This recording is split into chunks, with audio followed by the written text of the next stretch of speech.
உங்களுடைய தாய் உங்களுக்காக செய்கின்ற பிரார்த்தனை என்பது வார்த்தையால் வருவது அல்ல, தொப்புள் கொடி உறவால் வருவது. சகோதரர்களே, அங்க இருந்து ஞாபகப்படுத்தி வருவது உங்களை பெற்ற ஞாபகம், உங்களுக்கு பாலூட்டிய ஞாபகம், உங்களை வளர்த்த ஞாபகம். இதையெல்லாம் வைத்துத்தான் அவள் உங்களுக்கு ஒரு உடம்புக்கு ஏதாவது ஒரு சுகையினமாக இருந்தால் அவள் கேட்கின்ற பிரார்த்தனை. நண்பனுக்கு அந்த மாதிரி பிரார்த்தனை வராது, மனைவிக்கு அந்த மாதிரி பிரார்த்தனை வராது, உங்கள் சகோதரங்களுக்கு அந்த பிரார்த்தனை வராது. தாயிடத்தில் வருகின்ற பிரார்த்தனை அப்படிப்பட்டது, தந்தை இடத்திலே வருகின்ற பிரார்த்தனை அப்படிப்பட்டது. பெற்றோர்களுடைய விடயத்திலே மிக கவனமாக நானும் நீங்களும் நடக்க வேண்டும்.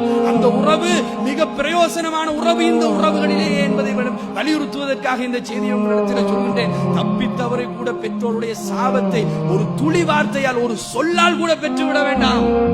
நாசமா போகட்டும் என்பது சர்வசாதாரணமாக இருக்கலாம் நமக்கெல்லாம். போய் சாதாரணமான விஷயம் அல்ல. அவர்கள் வாய் திறந்து அவர்கள் ஒரு சாபத்தை விடுவார்களாக இருந்தால், அவர்கள் நமக்கு எதிராக ஒரு பிரார்த்தனை செய்து விடுவார்களாக இருந்தால், அல்லாஹ் தஆலா உங்களை பாதுகாக்க வேண்டும். அந்த நிலை என்னுடைய வாழ்க்கையிலும் உங்களுடைய வாழ்க்கையிலும் வரக்கூடாது. அல்லாஹ் தஆலா ஏற்றுக்கொள்கின்ற பிரார்த்தனைகள் அது மிக பிரதானமான பிரார்த்தனை என்பதை நன்றாக ஞாபகம் வைத்துக் கொள்ளுங்கள். பெற்றார்கள் பிள்ளைகளுக்கு செய்கின்ற பிரார்த்தனை, அல்லாஹ்வுடைய தூதர் சொன்னார்கள், அடுத்த மனிதர்களுக்கு கெடுதி தரும் வகையிலே, அடுத்த மனிதர்களுக்கு நம்மில் உரிமை இல்லாத ஒரு விடயத்திலே, அவர் நமக்கு அநியாயம் செஞ்சில்ல, ஒன்றுமில்லாத ஒரு நிலைமையிலே அந்த மனிதருடைய விடயத்திலே நாங்கள் ஏதாவது தவறான பிரார்த்தனைகளை செய்வோமாக இருந்தால் அதெல்லாம் அல்லாஹ் தஆலா ஏற்றுக்கொள்ள மாட்டான் சகோதரர்களே. ஆனால் ஜுரைஜ் என்ற ஒரு மனிதருடைய வரலாற்றின் மூலமாக அல்லாஹ்வுடைய தூதர் எங்களுக்கு எதை கற்றுத் தந்தார்கள் தெரியுமா?